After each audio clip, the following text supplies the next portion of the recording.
Navachaitanya competition YouTube ఛానల్కి అందరికీ స్వాగతం. క్వాలిటీ ఆన్లైన్ ఎగ్జామ్ ఇస్తున్న నవచైతన్య కాంపిటీషన్ ఇప్పుడు క్వాలిటీ వీడియోస్తో మీ ముందుకైతే రావడం జరిగింది.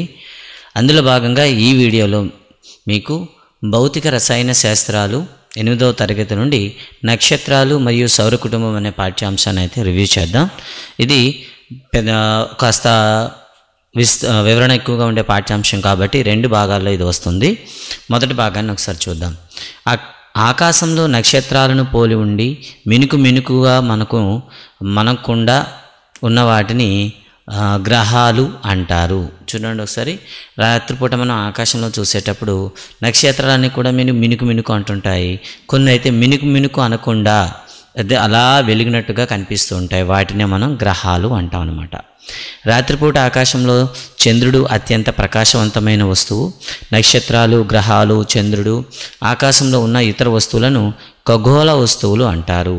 ఆకాశంలో చూసేటప్పుడు మనకి కనిపించే వస్తువులన్నింటినీ మనం ఖగోళ వస్తువులు అంటాము. ఖగోళ వస్తువులు మరియు సంబంధిత దృగ్విషయాలు అధ్యయనాన్ని ఖగోళ శాస్త్రము అంటారు. అంటే ఖగోళ వస్తువులను అధ్యయనం చేసే శాస్త్రాన్ని మనం ఖగోళ శాస్త్రం అంటాం. ప్రాచీన భారతదేశంలో మన పూర్వీకులు ఆకాశాన్ని ఒక క్రమ పద్ధతిలో పరిశీలించారు. ఖగోళ శాస్త్రంలో వారి పరిజ్ఞానం ఆ కాలానికి చాలా అభివృద్ధి చెంది ఉండేది.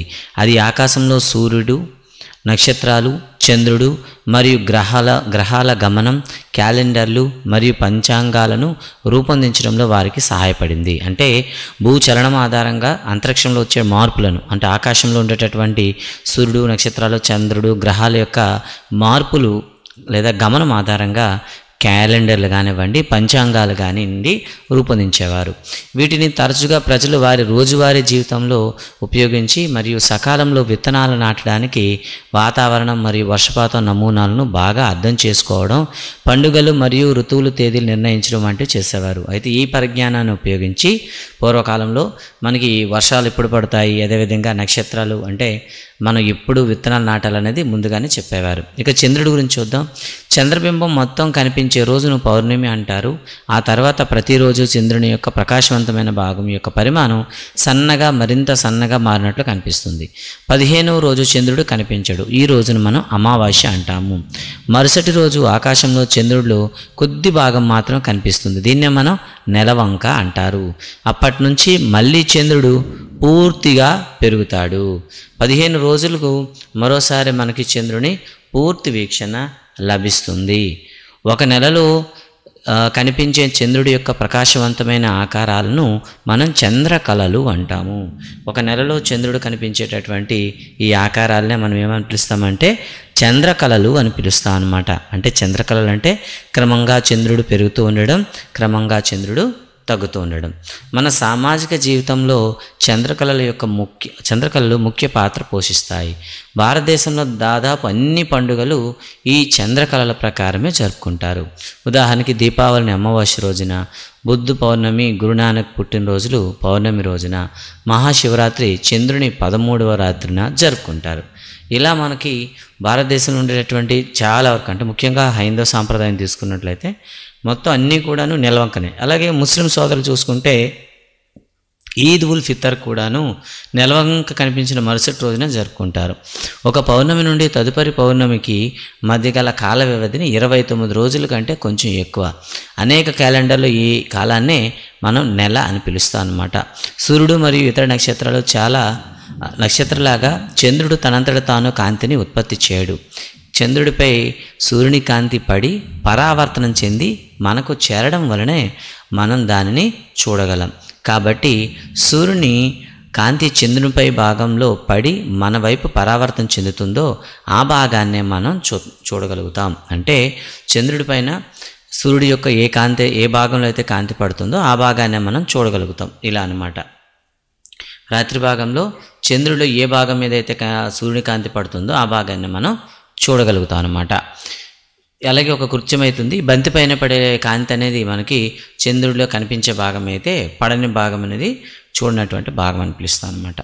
ఇక తర్వాత చంద్రుని కక్షలో దాని స్థానాలు మరియు సంబంధిత దశలు ఇక్కడ మీకు చూపించడం జరిగింది. చంద్రుడు భూమి చుట్టూ తిరుగుతున్నాడు. చంద్రునితో పాటు భూమి సూర్యుని చుట్టూ పరిభ్రమిస్తుంది. అమావాస్య తర్వాత ప్రతిరోజు భూమి నుండి కనిపించే చంద్రుని ప్రకాశవంతమైన భాగ పరిమాణం పెరుగుతూ ఉంటుంది. పౌర్ణమి తర్వాత ప్రతిరోజు భూమి నుండి చూస్తే సూర్యుని కాంతి పడే చంద్రుని భాగం తగ్గుతూ ఉంటుంది. అంటే పౌర్ణమి రోజు వచ్చే వరకు ఆ కాంతి పడే భాగం అనేది పెరుగుతూ ఉంటుంది.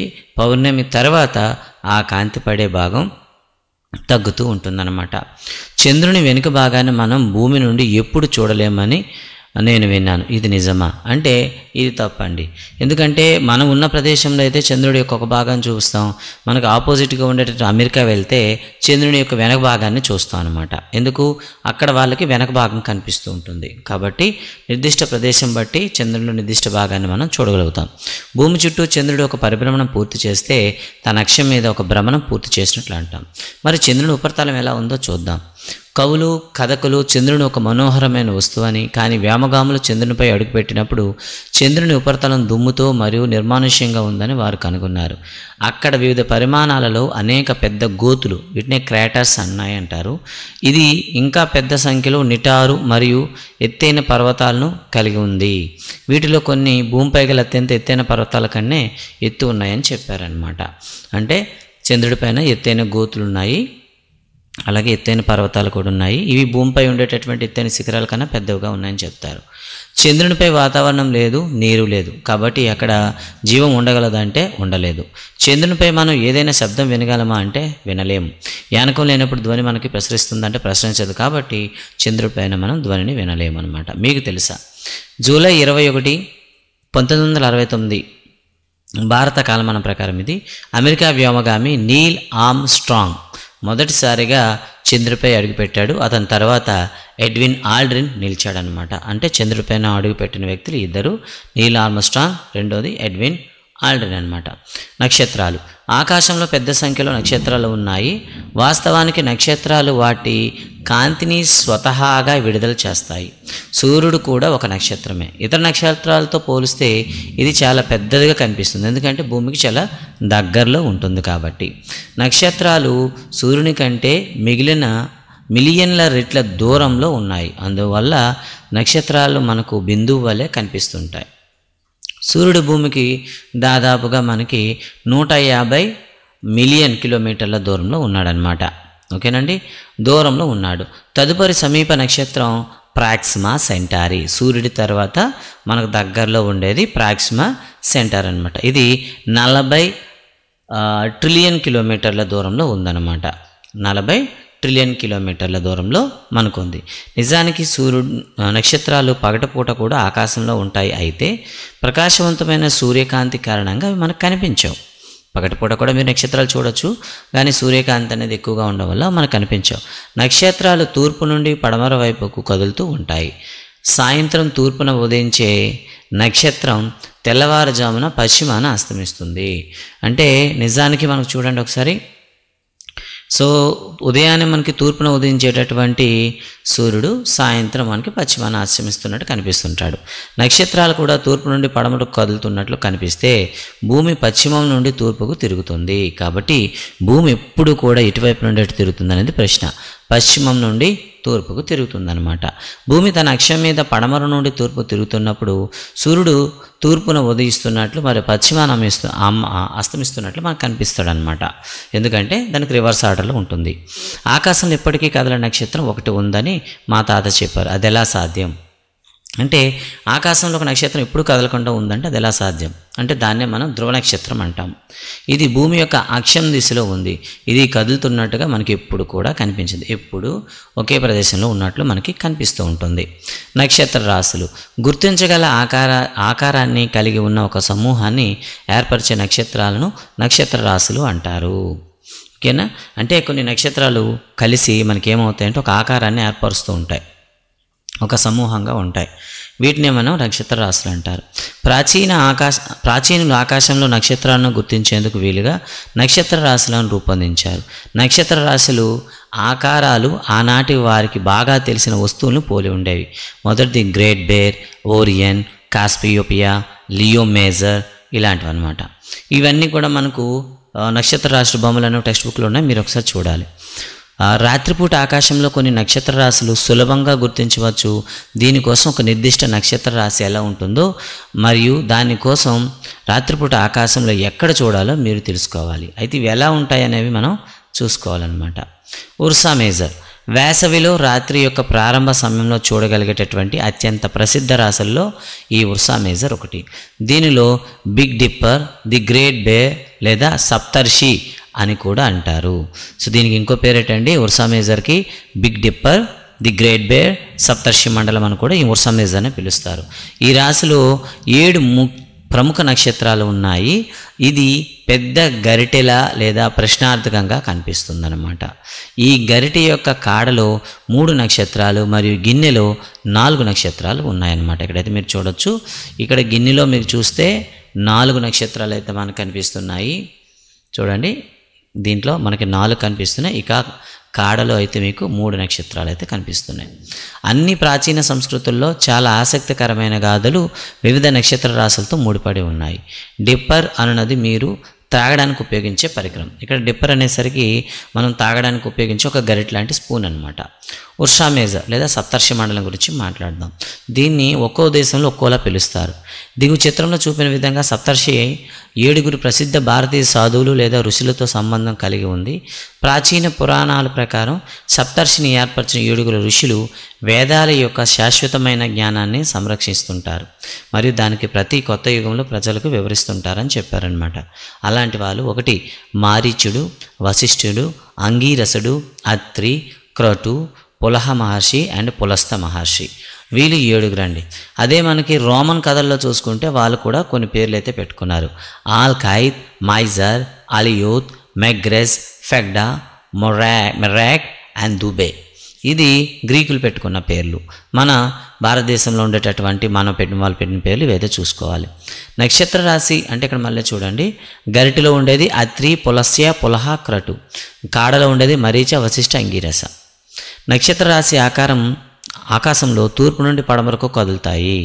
మేజర్ సహాయంతోనే మనం ధ్రువ నక్షత్రం గుర్తించగలుగుతామని నేను విన్నాను. ఇక్కడ చూడండి, ఉర్సా మేజర్ అనేది మనం నక్షత్రం చుట్టూ కూడా అంటే ఏదైతే భ్రమిస్తుంటే మధ్యలో ఒక పెద్ద చుక్క ఉంటుంది, దాన్నే మనం ఏమంటారు, ఓకేనా, ధ్రువ నక్షత్రం అంటాం. ఇదిగోండి మీకు ఇక్కడ చూడ కనిపిస్తుంది ధ్రువ నక్షత్రం. ఇక సిరియస్ అండి. నిజానికి నక్షత్రాలని ధ్రువ నక్షత్రం చుట్టూ పరిభ్రమిస్తున్నట్లుగానే కనిపిస్తాయి. ఎందుకంటే అది మనకి అక్షం వైపు ఉంది కాబట్టి అది ఎప్పుడు కదలకంటూనే ఉంటుంది. ధ్రువ నక్షత్రం దక్షిణార్ధగోళం నుండి కనిపించదు, ఎందుకంటే అది ఉత్తరార్ధగోళంలో ఉంది. ఉర్సా మేజర్ వంటి ఉత్తరార్ధగోళంలోని కొన్ని నక్షత్ర రాశులు కూడా దక్షిణార్ధగోళంలో ఉన్న కొన్ని ప్రాంతాలకు కూడా కనిపించకపోవచ్చు. అంటే ఇది ఉత్తరార్ధగోళం ఉండే నక్షత్రాల సముదాయం కాబట్టి దక్షిణార్ధగోళంలో ఉండే వాళ్ళకి అవి కనిపించకపోవచ్చు. ఓరియన్ మరొక ప్రసిద్ధ నక్షత్ర రాశి. దీన్ని శీతాకాలం సాయంకాలంలో చూడొచ్చు, గుర్తుపెట్టుకోండి. వేసవి కాలం అయితే మీరు ఆల్రెడీ మనం ఉర్సా మేజర్ చూస్తే ఇది శీతాకాలంలో చూడొచ్చు. ఇది ఆకాశంలో అద్భుతమైన నక్షత్ర రాశిలో ఒకటి. ఇందులో 7 లేదా 8 ప్రకాశవంతమైన నక్షత్రాలు ఉన్నాయి. ఓరియన్ను హంటర్ అని కూడా పిలుస్తారు. చూడండి ఇక్కడ మీకు ఓరియన్ హంటర్ అని కూడా పిలుస్తారు. మధ్యలో ఉండే 3 నక్షత్రాలు వేటగాని యొక్క బెల్ట్ని సూచిస్తాయి. 4 ప్రకాశవంతమైన నక్షత్రాలు చతుర్భుజం రూపంలో అమర్చబడి కనిపిస్తుంటాయి. ఆకాశంలో అత్యంత ప్రకాశవంతమైన సిరియస్ నక్షత్రం ఓరియన్కి సమీపంలోనే ఉంటుంది. ఈ సిరియస్ అనే నక్షత్రం మనకి ఓరియన్కి దగ్గరలో ఉంటుంది. సిరియస్ను గుర్తించడానికి ఓరియన్ మధ్య భాగంలోని 3 నక్షత్రాల గుండా ఒక సరళ రేఖ ఊహించండి. అప్పుడు మనకైతే సిరియస్ అయితే దొరుకుతుంది. ఈ రేఖ వెంట తూర్పు వైపుకు చూడండి. ఈ గీత మీకు అత్యంత ప్రకాశవంతమైన నక్షత్రానికి దారి చూపుతుంది, అదే సిరియస్. ఇక తర్వాత కాసియోపియా అనేది ఆకాశపు ఉత్తర భాగంలోని మరొక ప్రముఖ నక్షత్రాది. ఇది శీతాకాలం రాత్రి యొక్క మొదటి భాగంలో కనిపిస్తుంది. ఇది చూడ్డానికి వక్రీకరించిన W లేదా M ఆకారంలో ఉంటుంది. కాసియోపియా అనేది మనకి W లేదా M ఆకారంలో ఉంటుంది. ఇక మీకు తెలుసా, ఒక రాశిలో 5 నుండి 10 నక్షత్రాలు మాత్రమే ఉండవు. ఇది పెద్ద సంఖ్యలో నక్షత్రాలను కలిగి ఉంటుంది. అయితే మన కంటితో ఒక నక్షత్ర రాశిలోని ప్రకాశవంతమైన నక్షత్రాలు మాత్రమే చూడగలము. నక్షత్ర రాశిని రూపొందించే నక్షత్రాలన్నీ ఒకే దూరంలో ఉండవు. అవి కేవలం ఆకాశంలో ఒకే దృష్టి రేఖలు ఉంటాయి. అంటే వీటిని ఖచ్చితంగా అక్కడ ఎవరైనా అమర్చారంటే కాదు, భ్రమిస్తున్నప్పుడు అవన్నీ కూడా ఒక నిర్దిష్టంగా కదలడం వల్ల అవి ఎప్పుడు వాటి స్థానంలో కొనసాగుతున్నట్టే కనిపిస్తాయి. నిజానికి వాటి మధ్య దూరం కానివ్వండి ఏది కూడాను నిర్దిష్టంగా ఉండదు, అది మారే అవకాశం కూడా ఉంటుంది. తర్వాత అతి ముఖ్యమైన అంశం సౌర వ్యవస్థ. సౌర వ్యవస్థలోకి వచ్చేసరికి మనకి సూర్యుడు మరియు దాని చుట్టూ తిరిగే ఖగోళ వస్తువులు సౌర వ్యవస్థను ఏర్పరుస్తాయి. ఇది గ్రహాలు, తోకచుక్కలు, గ్రహ శకలాలు మరియు ఉల్కలు మరియు వాటిని కలిగి ఉంటుందని చెప్తాను అన్నమాట. సూర్యుడు మరియు ఈ ఖగోళ వస్తువుల మధ్య గల గురుత్వాకర్షణ వాటిని దాని చుట్టూ తిరిగేలా చేస్తుంది. సూర్యుడు చుట్టూ ఈ గురుత్వాకర్షణ ప్రభావం వల్ల ఈ వస్తువులన్నీ కూడా సూర్యుని చుట్టూ తిరుగుతూ ఉంటాయి. భూమి సూర్యుని చుట్టూ తిరుగుతోంది, భూమి కూడా. ఇది సౌర వ్యవస్థలో కూడా ఒక భాగం, ఇది ఒక గ్రహం. సూర్యుని చుట్టూ తిరిగే మరో 7 గ్రహాలు ఉన్నాయి. సూర్యుని నుండి దూరం పరంగా 8 గ్రహాలు వరుసగా. అన్నింటికన్నా దగ్గరగా ఉండేది బుధుడు, శుక్రుడు, భూమి, అంగారకుడు, బృహస్పతి, శని, యురేనస్, నెప్ట్యూన్ అండి. ఓకేనా? ఇవి మనకి 8 గ్రహాలను సూచిస్తాయి. మీకు తెలుసు అంటే మరొకటి ఇచ్చాడు. 2006లో మన సౌర వ్యవస్థలో 9 గ్రహాలు ఉండేవి. అంటే 2006 వరకు మనకు 9 ఉండేవి. ప్లూటో సూర్యునికి అత్యంత దూరంలో ఉన్న గ్రహం. 2006లో అంతర్జాతీయ ఖగోళ శాస్త్ర సంఘం IAU గ్రహం యొక్క కొత్త నిర్వచనం ఆమోదించింది. దీని ప్రకారం ప్లూటో ఈ నిర్వచనానికి సరిపోదు. ఇప్పుడు సౌర వ్యవస్థలో మనకి ఎన్ని గ్రహాలు ఉన్నాయంటే 8 మాత్రమే ఉంది, ప్లూటోని తీసేశారు. ఇక సూర్యుడు, ఒక్కొక్క గ్రహం గురించి మనం మాట్లాడుకుందాం. ముందుగా సూర్యుడు గురించి సూర్యుడు మనకు అత్యంత సమీపంలో ఉన్న నక్షత్రం. ఇది నిరంతరం భారీ మొత్తంలో వేడి కాంతిని విడుదల చేస్తుంది. భూమిపై దాదాపు అన్ని శక్తులకు సూర్యుడు మూలం. వాస్తవానికి అన్ని గ్రహాలకు సూర్యుడి వేడి కాంతిని అందించే ప్రధాన వనరు కూడా సూర్యుడే. ఇక గ్రహాల గురించి మాట్లాడుకుంటే గ్రహాలు నక్షత్రాల వల్లే కనిపిస్తాయి, కానీ వాటికి స్వంత కాంతి లేదు. ఇది కేవలం వాటిపై పడే సూర్యకాంతిని పరావర్తనం చెందిస్తాయి. ఓకే, నక్షత్రాల నుండి గ్రహాలను గుర్తించే సరళమైన పద్ధతి ఏమిటంటే నక్షత్రాలు మనకు మినుగు అంటూ ఉంటాయి, అయితే గ్రహాలు ఇలా మినుగు మనవు. అలాగే నక్షత్రాలు గ్రహాల పరంగా తమ స్థానాలను మార్చుకుంటూ ఉంటాయి. ఓకే, ఒక గ్రహం సూర్యుని చుట్టూ తిరిగే ఖచ్చితమైన మార్గాన్ని కలిగి ఉంటుంది. ఈ మార్గాన్ని మనం కక్ష్య అని పిలుస్తాం. సూర్యుని చుట్టూ తిరిగే నిర్దిష్ట మార్గాన్ని కక్ష్య అంటాము. ఒక గ్రహం ఒక పరిభ్రమణం చేయడానికి పట్టే కాలాన్ని దాని పరిభ్రమణ కాలము అని పిలుస్తాం. సూర్యుని నుండి గ్రహం దూరం పెరిగే కొద్దీ పరిభ్రమణం కాలం పెరుగుతుంది. గ్రహాలు వాటి స్వీయ కక్షల్లో కదులుతూ ఉంటాయి. గ్రహం సూర్యుని చుట్టూ తిరగడంతో పాటు దాని స్వీయ అక్షంపై ఒక బొంగరం వలె తిరుగుతూ ఉంటుంది.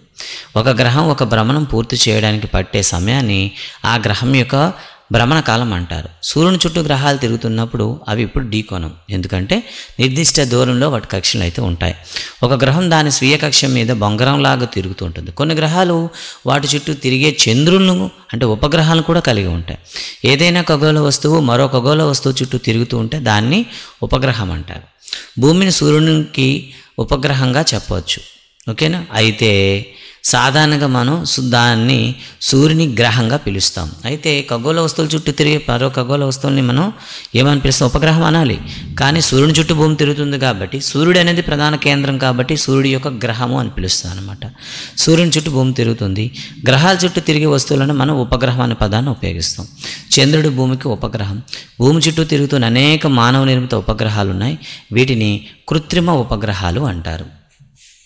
ప్రాచీన భారతదేశంలో ఖగోళ శాస్త్రం ఎలా ఉండేదో ఒకసారి చూద్దాం. దాదాపు 4000 సంవత్సరాల క్రితం రచించిన ఋగ్వేదంలో ప్రాచీన భారతదేశంలోని ఖగోళ శాస్త్రం అధ్యయనం గురించి ప్రస్తావించబడింది. అంటే 4000 సంవత్సరాల కిందటే మన భారతదేశంలో ఈ ఖగోళ శాస్త్రాన్ని అధ్యయనం చేసినట్టు చరిత్ర అయితే ఉంది. చాలామంది భారతీయ పండితులు ఖగోళ శాస్త్రాన్ని తోడ్పాటును అందించారు. అత్యంత ప్రసిద్ధి శాస్త్రవేత్తల్లో ఆర్యభట్ట ఒకరు. ఖగోళ శాస్త్రంపై ఆర్యభట్టు చేసిన కృషికి అతను రచించిన ఆర్యభట్టీయంలో చూడవచ్చు. అతను 499 CEలో 23 సంవత్సరాల వయస్సులోనే దీన్ని రాశాడు. ఆర్యభట్టు తెలిపిన భూమి యొక్క వ్యాసం ప్రస్తుతం తెలిసిన విలువకు చాలా దగ్గరగానే ఉందన్నమాట.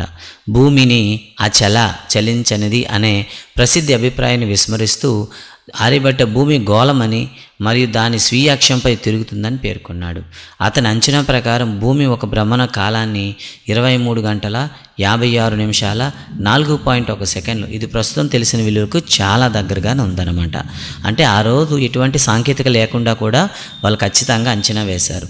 చంద్రుడు మరియు గ్రహాల పరావర్తన చెందించే సూర్యకాంతి కారణంగా ప్రకాశిస్తున్నాయని అతను సరిగ్గా చెప్పాడు. ఇతను సూర్య చంద్ర గ్రహణాలకు శాస్త్రీయ వివరణ కూడా ఇచ్చాడు. భూమి యొక్క నీడ చంద్రునిపై పడడం వల్ల చంద్రబింబం ఏర్పడుతుంది. చంద్రుని నీడ భూమిపై పడినప్పుడు సూర్యగ్రహణం ఏర్పడుతుంది. ఆర్యభట్ట భూమి మరియు చంద్రుడి మధ్య దూరాన్ని కూడా కనుగొన్నాడు. ఇది ప్రస్తుత తెలిసిన విలువకు చాలా దగ్గరగా ఉంది. ఇలా ఖగోళ శాస్త్రం గురించి మన భారతీయ శాస్త్రవేత్తలు చాలా వరకు దగ్గర విలువనైతే కనుక్కున్నారు. ఇప్పుడు ఒక్కొక్క గ్రహం గురించి మాట్లాడుకుందాం. డిఎస్సి పాయింట్ ఆఫ్ వ్యూలో మనల్ని తికమక పెట్టేటటువంటి అంశాలు ఇవే. ముందుగా బుధుడు, ఇతనే మెర్క్యూరీ అంటాం. సూర్యునికి అత్యంత సమీపంలో గల గ్రహం బుధుడు. ఇది మన సౌర వ్యవస్థలో అతి చిన్న గ్రహం. బుధుడు సూర్యునికి చాలా దగ్గర ఉన్నందువలన దాన్ని గమనించడం చాలా కష్టం. ఎందుకంటే ఎక్కువ సమయం అది సూర్యుని కాంతిలోనే దాగి ఉండిపోతుంది, దాన్ని మనం చూడలేం. అయితే సూర్యోదయానికి ముందు లేదా సూర్యాస్తమయ సమయంలో భూమి ఆకాశం కలిసే సరిహద్దుల్లో దాన్ని గమనించవచ్చు. చెట్లు లేదా భవనాలు క్షితిజ వీక్షణకు అడ్డుకోని ప్రదేశాల్లో మాత్రమే ఇది కనిపిస్తుంది. బుధ గ్రహానికి ఉపగ్రహాలు లేవు. రెండోది శుక్రుడు భూమికి అత్యంత సమీప గ్రహం. ఇది రాత్రిపూట ఆకాశంలో అత్యంత ప్రకాశవంతమైన గ్రహం. కొన్నిసార్లు శుక్రుడు సూర్యోదయానికి ముందు తూర్పున ఆకాశంలో కనిపిస్తాడు. కొన్నిసార్లు ఇది సూర్యాస్తమయం తర్వాత పశ్చిమాన ఆకాశంలో కనిపిస్తాడు. కాబట్టి దీనినే ఉదయతార, సంధ్యాతార అని పిలుస్తారు. నిజానికి ఇది నక్షత్రం కాదు. శుక్రుడికి చంద్రుడు లేదా ఉపగ్రహాలు లేవు. దాని అక్షం మీద సూర్యుని భ్రమణం కొంత అసాధారణంగా ఉంటుంది.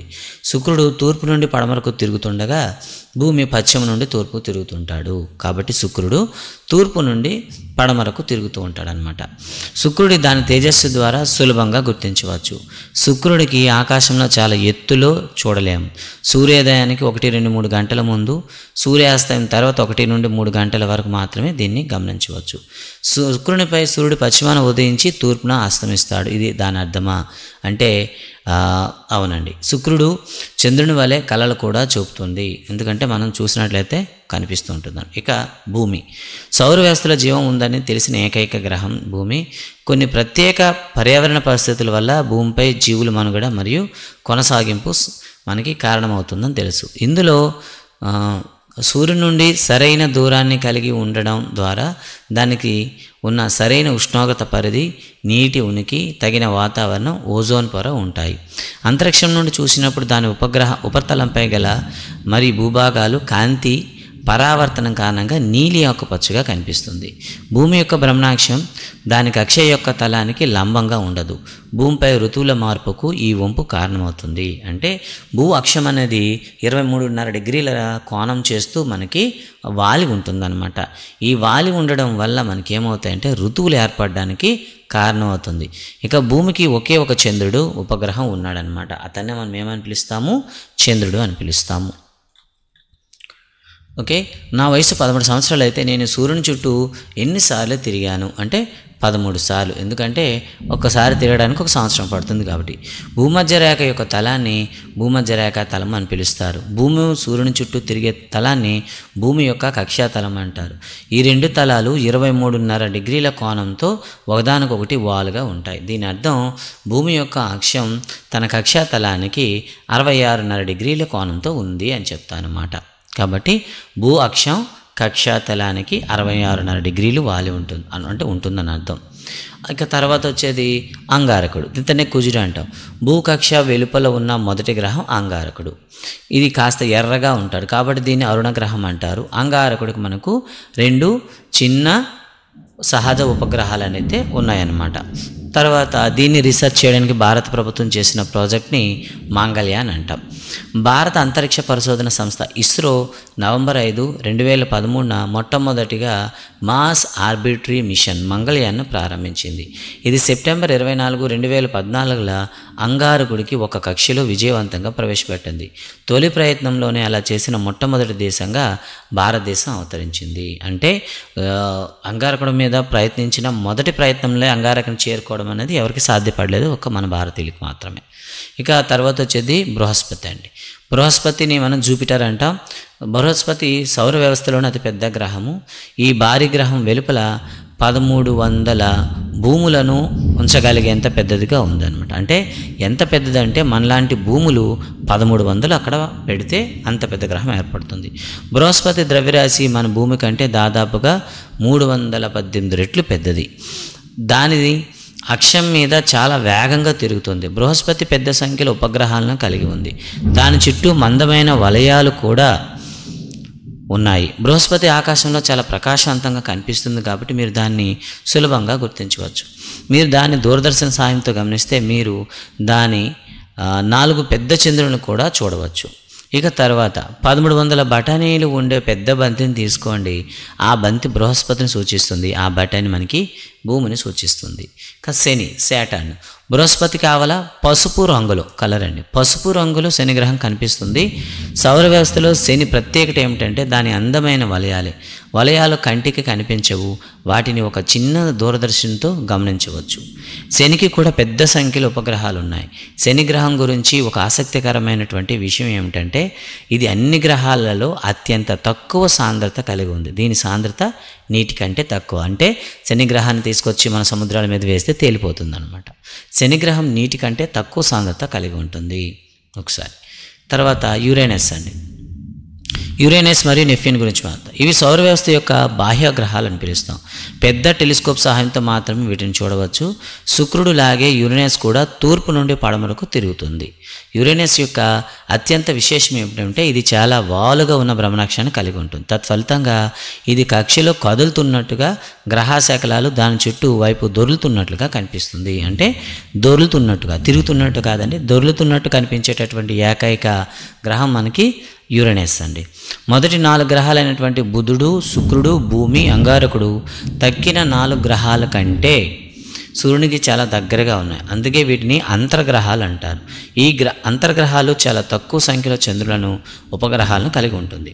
ఇక అంగారకుడు కక్ష వెలుపల ఉన్న బృహస్పతి, శని, యురేనస్ మరియు నెప్ట్యూన్ గ్రహాలు అంతర్గ్రహాల కంటే దూరంగా ఉన్నాయి. వాటి బాహ్య గ్రహాలు అంటారు. వాటి చుట్టూ వలయ వ్యవస్థ ఉంటుందన్నమాట. అంటే ఈ బాహ్య గ్రహాలు పెద్ద సంఖ్యలో చంద్రుడిని ఏర్పరుస్తాయి. అంటే ఈ బాహ్య గ్రహాల్లో ఉండేటటువంటి ఇవన్నీ కూడా ఎక్కువ సంఖ్యలో ఏం చేస్తాయి, చంద్రుడిని కలిగి ఉంటాయి అన్నమాట. అంటే ఉపగ్రహాలని కలిగి ఉంటాయి. తర్వాత అదే సౌర కుటుంబంలో ఉండేటటువంటి ఇతర వస్తువులు ఏమైనా ఉన్నాయా ఒకసారి అయితే వాటి గురించి చూసేద్దాం. సూర్యుని చుట్టూ తిరిగే కొన్ని ఇతర వస్తువులు ఉన్నాయి. అవి కూడా సూర్యుడి కుటుంబంలోనూ సభ్యులే. వాటిని కొన్నింటిని గురించి తెలుసుకుందాం. ముందుగా కుజుడు మరియు కుజుడు మరియు బృహస్పతి కక్షల మధ్య చాలా అంతరం ఉంటుంది. ఈ అంతరాన్ని సూర్యుని చుట్టూ పరిభ్రమించే చిన్న చిన్న వస్తువులచే ఆక్రమించబడి ఉంది. వీటినే గ్రహశకలాలు లేదా ఆస్ట్రాయిడ్స్ అంటారు. గ్రహశకలాలు పెద్ద టెలిస్కోప్తో మాత్రమే మీరు చూడగలుగుతారు. ఇక తోకచుక్కలు కూడా మన సౌర వ్యవస్థలోని సభ్యులే. ఇవి అతి దీర్ఘవృత్తాకార కక్షల్లో సూర్యుని చుట్టూ తిరుగుతాయి. సూర్యుని చుట్టూ వాటి పరిభ్రమణ కాలం సాధారణంగా చాలా ఎక్కువగా ఉంటుంది. సాధారణంగా ఒక తోకచుక్క ప్రకాశవంతమైన తలతో కనిపిస్తుంది. ఇది సూర్యుడు సమీపించే కొద్దీ తోక పొడవు మరింత పెరుగుతుంది. తోకచుక్క యొక్క తోక ఎల్లప్పుడూ సూర్యునికి దూరంగా ఉంటుంది. అంటే అది ప్రయాణిస్తున్నప్పుడు వెనక వైపు అయితే ఉంటుంది. తోకచుక్క యొక్క వివిధ దశలు తోకచుక్క క్రమం తప్పకుండా కనిపిస్తాయి అన్నమాట. అలాగే తోకచుక్కల్లో ఒకటైనటువంటి హేలీ తోకచుక్క ఇది ప్రతి 76 సంవత్సరాలకు ఒకసారి భూమిని వస్తూ ఉంటుంది. అయితే చివరిసారిగా ఇది 1986లో వచ్చింది. మళ్ళీ 2062లో అది కనిపించిపోతుంది. తోకచుక్కల గురించి మూఢనమ్మకాలు. కొంతమంది ప్రజలు తోకచుక్కలను యుద్ధాలు, అంటువ్యాధులు, వరదలు వంటి విపత్తులకు దూతలని అనుకుంటారు. అయితే ఇవన్నీ అపోహలే, మూఢనమ్మకాలు. తోకచుక్కలు కనిపించడం అనేది ఒక సహజమైనటువంటి దృగ్విషయం. దీనికి మనం బయలుపడాల్సిన అవసరమైతే లేదన్నమాట. మరి ఉల్కలు మరియు ఉల్కాపాతం గురించి ఒకసారి చూద్దాం. రాత్రి సమయంలో చంద్రుడు లేదా ఆకాశం స్పష్టంగా కనిపించేటప్పుడు మీరు కొన్నిసార్లు ఆకాశంలో ప్రకాశవంతమైన చారలు చూడవచ్చు. ఇవి నక్షత్రాలు కానప్పటికీ వివిధ సాధారణంగా షూటింగ్ స్టార్స్ అంటారు. వీటిని మనం ఉల్కలు అంటాం అనమాట. ఉల్క అనేది సాధారణంగా భూమి యొక్క వాతావరణంలోకి అప్పుడప్పుడు ప్రవేశించే చిన్న చిన్న వస్తువు. ఆ సమయంలో అది చాలా ఎక్కువ వేగం కలిగి ఉంటుంది. వాతావరణం కారణంగా ఏర్పడే ఘర్షణ దాన్ని వేడెక్కిస్తుంది. ఇది ప్రకాశవంతంగా మండి త్వరగా ఆవిరైపోతుంది. అందుకే ప్రకాశవంతమైన చార అది తక్కువ సమయం కనిపిస్తుంది. కొన్ని పెద్ద ఉల్కలు పూర్తిగా ఆవిరైపోకముందే భూమిని చేరగలవు. భూమిని చేరే పదార్థాలని ఉల్కాపాతం అంటారు. సౌర వ్యవస్థ ఏర్పడడానికి కారణమైన పదార్థాల స్వభావాన్ని పరిశోధించే శాస్త్రవేత్తలు ఉల్కలకు సహాయపడతాయి. అంటే ఆ అంతరిక్షంలో ఉండే వస్తువుల యొక్క స్వభావం తెలుసుకోవడానికి ఇలా భూమిపై పడేటటువంటి ఉల్కలు సహకరిస్తాయి. ఉల్కాపాతాలు భూమి చూడండి, భూమి తోకచుక్క యొక్క తోకని దాటినప్పుడు ఉల్కల సమూహాలు కనిపిస్తాయి. వీటినే ఉల్కాపాతాలు అంటారు. ఉల్కాపాతాలు ప్రతి సంవత్సరం తప్పకుండా సంభవిస్తాయి. ఇక చివరగా కృత్రిమ ఉపగ్రహాలు అంటే ఏంటో ఒకసారి చదువుతాం. భూమి చుట్టూ అనేక కృత్రిమ ఉపగ్రహాలు తిరుగుతున్నాయి. సహజ ఉపగ్రహాల కన్నా కృత్రిమ ఉపగ్రహాలు భిన్నంగా ఉంటాయి. కృత్రిమ ఉపగ్రహాలు మానవ నిర్మితమైనవి. ఇవి భూమిపై నుండి ప్రయోగింపబడ్డాయి. భూమి యొక్క సహజ ఉపగ్రహమైన చంద్రుడి కంటే అవి చాలా దగ్గరగా భూమి చుట్టూ తిరుగుతూ ఉంటాయి. ఆర్యభట్ట భారతదేశపు తొలి కృత్రిమ ఉపగ్రహం. ఇన్సాట్, IRS, కల్పన, ఎడ్యుశాట్ ఇవన్నీ కూడా భారతీయ ఉపగ్రహాలు. కృత్రిమ ఉపగ్రహానికి చాలా ప్రయోగాత్మక అనువర్తనాలు ఉంటాయి. వీటిని వాతావరణాన్ని అంచనా వేసేందుకు, టెలివిజన్, రేడియో సంకేతాలు ప్రసారం చేయడానికి ఉపయోగిస్తారు. ఇంకా వీటిని టెలికమ్యూనికేషన్ మరియు రిమోట్ సెన్సింగ్ కోసం కూడా ఉపయోగిస్తారు. రిమోట్ సెన్సింగ్ అంటే సుదూర ప్రాంతాల నుండి సమాచారాన్ని సేకరించని అర్థం. సూర్యుడు భూమికి దాదాపుగా 150 మిలియన్ కిలోమీటర్లు దూరంలో ఉన్నాడనమాట. తదుపరి సమీప నక్షత్రం మనందరూ తెలుసు ప్రాక్సిమా సెంటారి. ఇది 40 ట్రిలియన్ కిలోమీటర్ల దూరంలో ఉంది. ఇక కాంతి ఒక సంవత్సరం దూరం ప్రయాణించే దూరాన్ని మనం కాంతి సంవత్సరం అంటాం అనమాట. అయితే కాంతి ఒక సంవత్సరంలో ప్రయాణించే దూరాన్ని కాంతి సంవత్సరం అంటాము. అయితే కాంతి ఒక సెకండ్లో ప్రయాణించే దూరాన్ని దాని యొక్క వేగం అంటాము. కాంతి వేగం సెకన్కి 3 లక్షల కిలోమీటర్లు. భూమి నుండి సూర్యుని దూరం సుమారు 8 కాంతి నిమిషాలు. ఓకేనండి. అంటే కాంతి కానీ మనం సూర్యుడి నుండి ఒక లైట్ వేస్తే మన భూమి దగ్గర చేరడానికి 8 నిమిషాలు పడుతుంది. ఆల్ఫా సెంటారి మనకి 4.3 కాంతి సంవత్సరాల దూరంలో ఉందన్నమాట. నక్షత్రాల నుండి కాంతి మనం చేరుకోవడానికి సంవత్సరాలు పడుతుంది. పగటిపూట మనకు నక్షత్రాలు కనిపించవు, అవి రాత్రిపూట మాత్రమే కనిపిస్తుంటాయి అన్నమాట.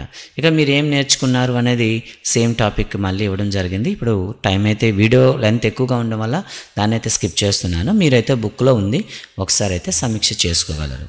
Thank you very much.